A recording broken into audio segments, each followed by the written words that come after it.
Well, a warm welcome to today's talk. It's Tuesday, the 11th of January today. Now, I'm going to start off with the United States and then we'll look at Europe. And the World Health Organization seems to have finally realised that half of the population of Europe is going to contract Omicron variant of SARS coronavirus 2 in the next 6 to 8 weeks. I think it's probably going to be quicker than that, but we'll look at that in a minute. Let's start off with the United States, though. We're living through a quite momentous time at the moment. South Africa, the cases are definitely declining. The UK, it looks like they've more or less stabled and probably starting to decline a bit. The United States, they're still very much on the way up. So we have South Africa leading the way, followed by the UK, followed by the United States, and roughly in time with the United States, more of Eastern Europe as well. So starting off with the United States here.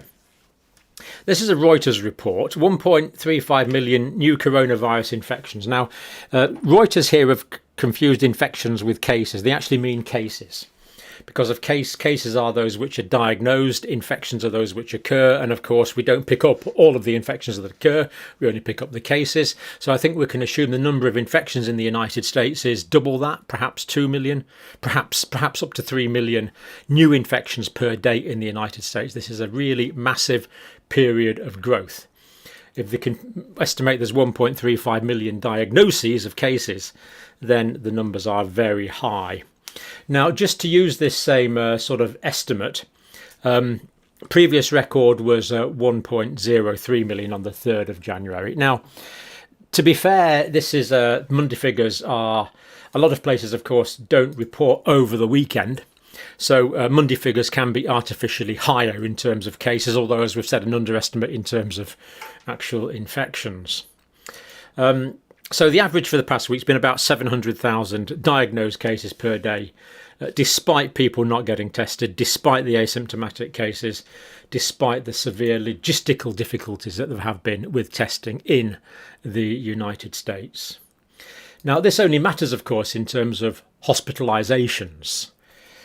The cases don't matter too much if people aren't sick. Although, having said that, and I've had probably hundreds of messages now, a lot of you have had the common cold coryzal symptoms, the headache, the runny nose, the sneezing, the sore throat.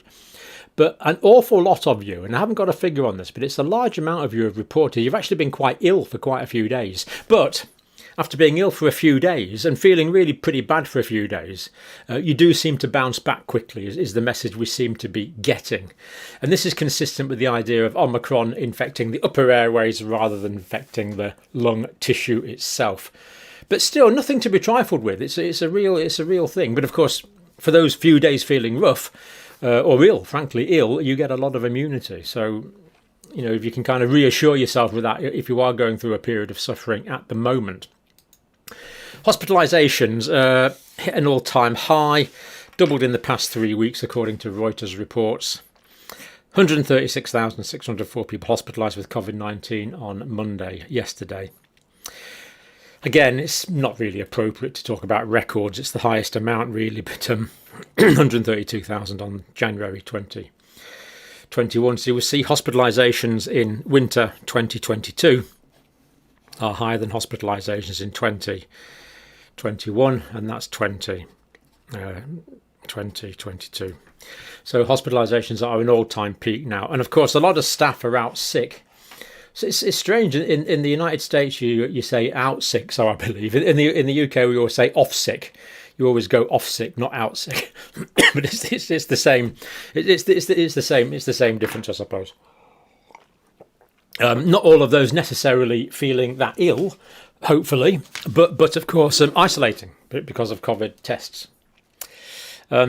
So hospitals really struggling with a lot of people reporting in sick. Many elective procedures, of course, have had to be cancelled, and this is a real problem because people that are waiting for procedures, they're often suffering. You have all the anxiety that goes with waiting for your procedure. Could be a surgical procedure. It's very nerve-wracking, and then to be told you're not getting it really is quite it really is a heck of a blow. I've had to deliver this a few times to people myself, and it's not a nice thing to do, and it's not a nice thing for the patients to experience. Let's just look at a few graphics from the States. So this is the takeover of Omicron in purple from Delta in light brown, whatever it is. So we see it is taking over. Now, this is just percentages. I haven't included the numerical scale, but we do know that the actual number of Delta cases are going down dramatically as the number of Omicron cases go up. So Omicron is actually replacing Delta, despite this is only showing percentages, but we do know that to be the case. So pretty high percentages now. We're looking at, 95% Omicron, something in that order. So Omicron has displaced Delta almost completely in the States. And of course, that data is only up to the 1st of January. So that data is actually 11 days out of date now. Although I've taken it from the CD website about an hour before we came on to do this video. So frustratingly sluggish, actually, the CDC data, keeping it up to date. Again, we see the proportions in different parts of the country. Okay, it's a little slower here. Is that Midwest? So a little more Delta, a little less Omicron, but we can see it's taking over. So California, Florida, Texas, New England, it's up there in Washington. It's taken over. It is now an Omicron pandemic, which of course is remarkably good news because it is causing less illness because it's not infecting the lung tissues. Now, just a few examples I've been keeping an eye on from the States, just for illustrative purposes. This one's California. So from December the 20th to the 6th of December, unvaccinated people were 3.9 times more likely to get COVID-19 than fully vaccinated people. So we can see that the California authorities here are claiming a degree of protection, which is true. The degree of protection in the UK is nothing like as much as this, actually. So, but anyway, that's the data there. We can see that the unvaccinated are getting lots of cases, but of course we can also see that the vaccinated are getting lots of cases as well. The difference in the UK between the vaccinated and the unvaccinated in terms of symptomatic infection is not as much as California. Lots of vaccinated people are getting symptomatic infection in the UK, but less, of course, being hospitalised. Just to illustrate that here with this is from Florida. So here we see the vaccinations in purple, and here we see the weekly case count. So even though in Florida we notice that the vaccinations are high, we also see that the cases have shot up here despite the high vaccination rate. So we are getting lots and lots of breakthrough infections from vaccines. The main reason to get vaccinated is to be protected from hospitalization, severe illness, intensive care and death. It's not protecting anything like as much from symptomatic infection. And again, hundreds of you have written in to tell me that you've been doubly vaccinated or triply vaccinated and still feeling pretty groggy for a few days. But thankfully, the vast majority are bouncing back fairly quickly. What's this one here? This is new. I think this one's New York. So again, this shows this one's got numbers on it as well. So it does shows that Omicron currently in New York is 95.7% of diagnosed cases. Delta, therefore, is only 4% basically, so 4.3%. So we do see that takeover of Omicron, which, as we've said, is pretty good news. That's all we've got in terms of graphics from the States. Just interesting to follow a few sort of places to see what's going on. Now, schools in the States, again, staffing problems, bus drivers, teachers. Chicago, classes are cancelled. I think there's some political dispute going on there. New York, subway lines are out, which of course is a pretty big deal in New York. Just not enough staff. Deaths, 1,700 per day in the United States, so up a bit. This is not for New York, of course, this is for the whole US. It was about 1,400 a couple of weeks ago, but it's nothing like as high as we would have feared, although it's still a lot of individuals, of course, a heck of a lot. And Pfizer plan to have an Omicron-specific vaccine by March, and let's just say I would be remarkably disappointed if we still need an Omicron-specific vaccine in March. I'm expecting people to have been naturally exposed. Now, just before we go on to look at Europe, I think we'll just have a quick, brief look here at South Africa, which we have here. Now, these are the hospitalizations in South Africa. and they're going down. No question about it. They're going down quite nicely. Just under 9,000 people in all of South Africa. Remember, we're talking about a population of 60 million people. And currently, those hospitalised who've been diagnosed with SARS coronavirus 2 and are hospitalised and require oxygen in all of the country is just over 1,246. So clear evidence there that in South Africa, people are not getting as sick, although as we've seen, the hospitalisations are going up in the United States. Now, moving on to Europe. This is from the regional office of the European Health Organization. Well, I was in two minds whether to report this or not, but I suppose it's always good to have official confirmation. So as of the 11th of January, actually I think they might have published this on the 10th. I don't want to be unfair to the World Health Organization. Let's say as of Monday the 10th of January, the World Health Organization realised that Omicron is going to sweep through Europe. Next 6 to 8 weeks, more than half of people in Europe could be infected. Wow. Headline news from the World Health Organization. I mean, it really is incredible, isn't it? This is the World Health Organization that's supposed to be leading us. And it was obvious from the data that we reported on this channel. You know, it's beginning of December. It's more than 5 weeks ago now. This was obviously going to happen as soon as we learnt about the transmissibility characteristics of Omicron. We said this was going to happen. We said Omicron would sweep the world in short order, and of course it is. But anyway, the World Health Organization have made that official now, which I suppose we have to be grateful. Some might say better late than never. I know I'm being cynical here, but dear me, I mean, you know, talk about leading. 5 weeks behind the times. It really is quite. Yeah, there we go. Move on. Hans Kluge, Director for Europe. A new west to east tidal wave is sweeping across the region. Now, this is true. It's going from west, the UK, Netherlands, Belgium, moving eastwards to Eastern European countries, Hungary, Poland, places like that, Eastern Germany. And that is the way it does seem to be going. The region saw over 7 million cases of COVID-19 in the first week of 2022. And of course, that's just diagnosed cases. We can say that the number of infections were, I think we're safe in saying at least 15 to 20 million, to be quite honest. We could at least double that. We can at least say 14 million infections. I'm fairly sure we can say that. So cases, more than doubling over a 2-week period. Again, as we said, but the World Health Organization. So that's in direct quotes from Hans Kluge himself. So this is as of the 10th of January. 26 countries, more than 1% being infected per week. Well, it's much higher than that in the UK. So again, this is underestimates here, I would say. 26 countries, more than 1% being infected per week. Boosters play an essential role in protecting the most vulnerable people from severe disease. Now, remember, this guy's from the World Health Organization.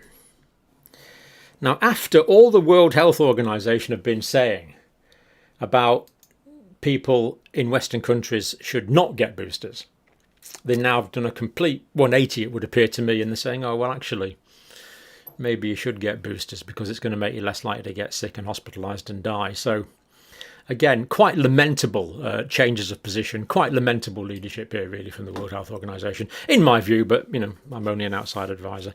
If someone from the WHO wants to come on, they're more than welcome to come on and talk about this, and they can explain it in much greater detail than I know. I'm only speaking as an outside advisor, but it does seem like, it appears to me like a 180-degree change of tack from the World Health Organization. So vulnerable people and health workers and teachers they're advising. Now, make a valid point here. Lower vaccination rates, Balkans, former Yugoslavian countries, Bosnia, places like that, Macedonia. But Balkans and Eastern European countries, low vaccination rates. Make no mistake, this is going to rip through the former Yugoslavia, the Balkan area. It is going to rip through all of Eastern Europe, and if the vaccination rates are low, hospitalisation rates will be higher. This is happening. It's going to happen. And it is a concern for Eastern Europe. For countries not yet hit with the Omicron surge, there's a closing window to act now and plan for contingencies. So maybe we could slow it down a little bit, but we're not going to stop it. We can't stop it. We could get more people vaccinated and boosted, and we also need to optimize our immune system. And this vitamin D here is not here for decoration. I actually take vitamin D and sometimes some K2 as well. Vitamin D deficiency is causing immunosuppression across Europe, according to the data I have analysed. That is my firm conclusion.